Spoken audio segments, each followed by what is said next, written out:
Alex, the last home game before the break, we really need a win, if possible, to lift everybody's spirits. Yeah, listen, I think obviously our home record's been poor. It's been a talking point. I think that our performances, I don't think have merited the points that we haven't received really. But at the end of the day, we haven't won the game. So yeah, we want to put that right. We want to go and try and win the next 3 points. I think we're going to have to perform well. But more importantly, I think we need to be better in both boxes. I think we need to be more clinical, and I think certainly from our point of view, I think the difficulty we've got is when we make an error. Like if you look at the last game, we made one error, the ball ends up in the back of the net. I think their goalkeeper passed the ball out short 3 times in the first half, and we don't punish them. So we need to make sure, like I say, we're more clinical, and we need to stop errors. And if we do have errors, I think there's always somebody then behind it that can make a repair for us, or make a save, or do something to try and sort of prevent us from conceding really. And unfortunately, that's not been the case. Luton have done really well. A previous manager of this football club has gone back and done well there. What do you see to be the biggest difficulties that they might pose to the Stoke team? Well, I think they've got a really set way of playing. I think they're really direct. I think that they've got two really big, strong, powerful centre forwards. 6 foot plus. Carlton Morris I had when he was a young kid at Norwich, so I know him really well. And I think they've got a style and a way that they play that they're very good at. So we need to make sure that we compete in that respect. We need to make sure that we are competitive, that we match the physicality, and then we've got to obviously go and play our game and be effective at what we do. When you did the post-match interview, you talked about you would have to try and solve this conundrum that's been here for way longer than yourself, in terms of we don't seem to be, as a football club, able to string a load of good results at home. Do you think part of that is the pressure the players feel under from the fans? I know that the fans, there's an expectation, the players do well, the fans support, etc. Yeah. But do you think the pressure is getting larger and larger for the team to perform, given the fact that for the last 5 or 6 years they haven't been where the fans want them to be? Yeah, but I think that's what comes with playing with a club like Stoke. If you're not capable of handling that expectation and pressure, you're at the wrong club. I mean, it really is as simple as that, because the club, in my opinion, shouldn't lower its standards in terms of what the expectancy is. Now, what I do think is, but we need to understand currently where we are, and then we need to try and make sure that when you know where you are, you can then make a plan as to get to the next point. But yeah, I think expectancy is something that I think you want that as a player. The last thing you'd want to do, whether you're being a manager, a coach, a player, is go somewhere where nobody expects anything of you. And if you win a couple of games, all great. Do you know what I mean? But I think in my experience, certainly in my coaching life so far, I've probably performed at my best at high expectation clubs. Norwich was high expectation, we needed to get up. Sunderland was high expectation, we needed to get up. They've been the type of places for me to this point that I've done arguably my best work. So the expectancy here is nothing new for me. If anything, I'm hoping that over the course of time that proves to be a strong point for us rather than a negative. When you joined the club, you'll have obviously had chats with John as the owner, and you'll know that his expectations for this club are probably as high as yourself. Yeah. And I'm sure you wouldn't have been appointed if he didn't feel that you matched his expectations.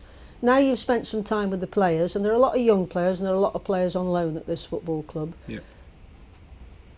If you had your chance, for example, the last match, would you change anything that you did, or are you perfectly comfortable with the way you're setting up tactically, and do you think the players are up for it?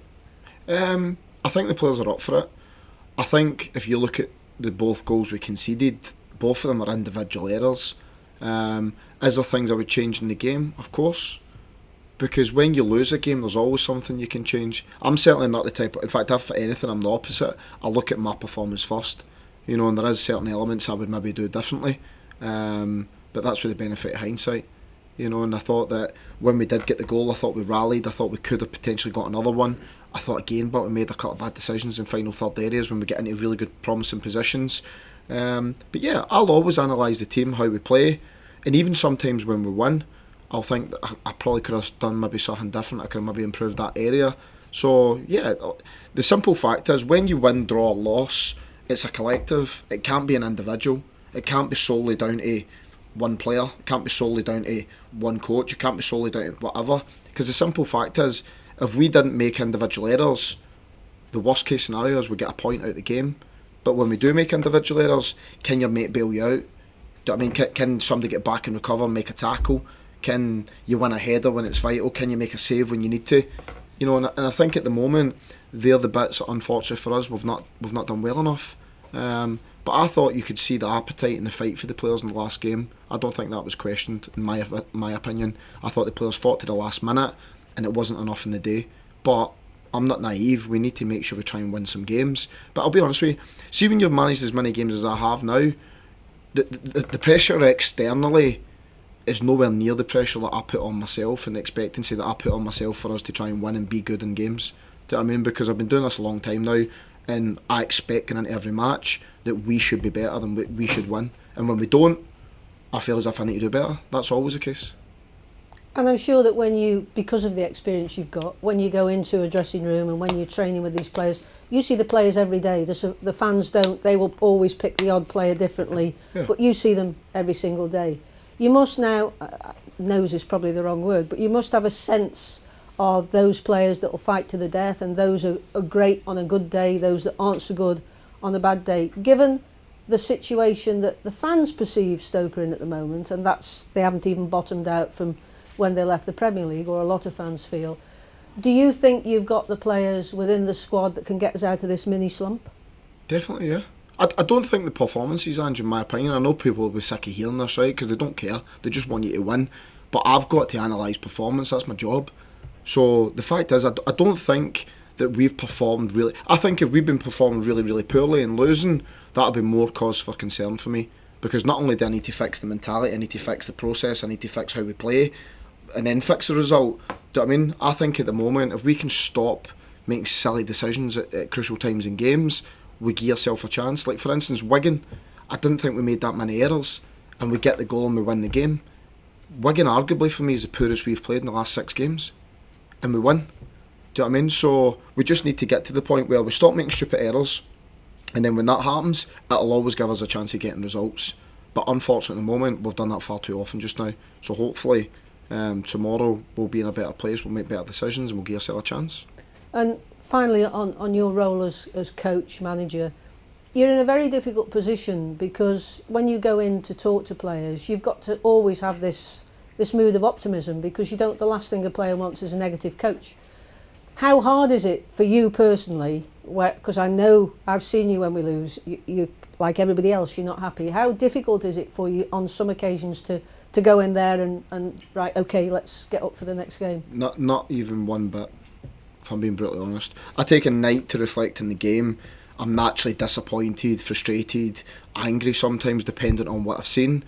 But the minute that's done, I'll watch the game back, I'll dissect it in terms of what I need to take from it, and then the next day, my focus is on the next match, and we've got to approach the next match with optimism, we've got to approach the next match with an expectancy and a hopefulness that we're going to go and perform really well and we're going to win the match. So no, in terms of getting myself up for games or getting the players up for games, that won't even come into my head. There's not even a question.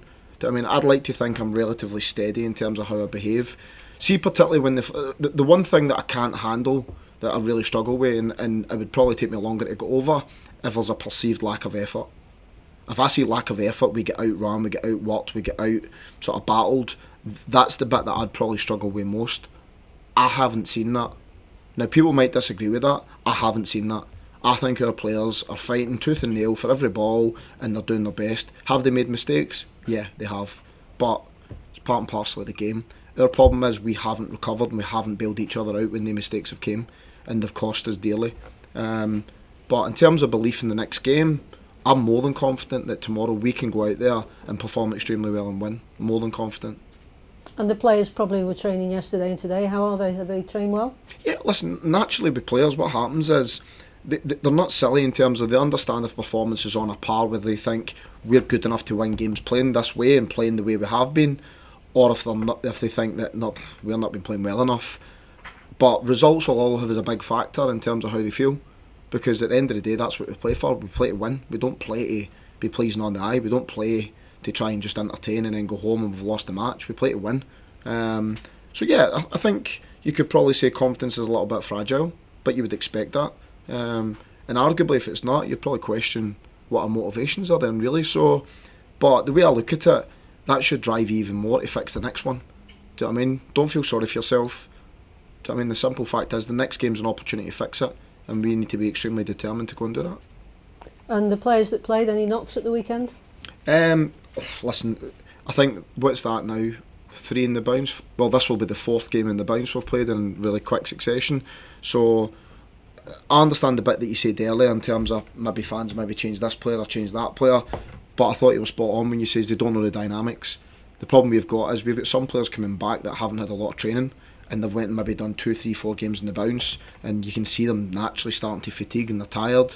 We need to utilise the squad, and it's not a case of people getting dropped out because they haven't played well, or getting dropped out because of this or that. Sometimes it's getting dropped out because if we expect 100% performance, they need to be 100% ready to perform. Do you know what I mean? And naturally, when you play that many games in quick succession, that's difficult to do physically and even mentally for some players. So yeah, there will be naturally a couple of bumps and bruises, but I'll try and pick the team that I think's got enough freshness in it, it's got enough quality in it, and it's got enough competitiveness in it to make sure that we're in good shape to go and try and win. And lastly for me, there was some Australian press here on Saturday desperate for you to say that you're going to play Harry Souttar. Your response was it's going to be a big step up for him. Yeah. My question is, how big a step, and can he make it, do you think, before the World Cup? I don't think there's any doubts that Harry's capable, but I think, like anybody, when you're 6'6", and I think this is the big part, I think if you're, I'll give you an example, Josh Tymon, for instance, has been out for 2 batches of 6 weeks each, so probably about 12 weeks in all recently.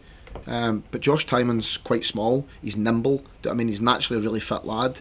Harry Souttar's 6'6", and he's been out for 13 months. Do you know what I mean? So I don't even think they're in the same ballpark in terms of coming back and being ready to play. Harry now has had 4 bounce matches, and is he capable of playing? Yeah, I think so. Because the only little bit extra that he's going to get is from playing matches.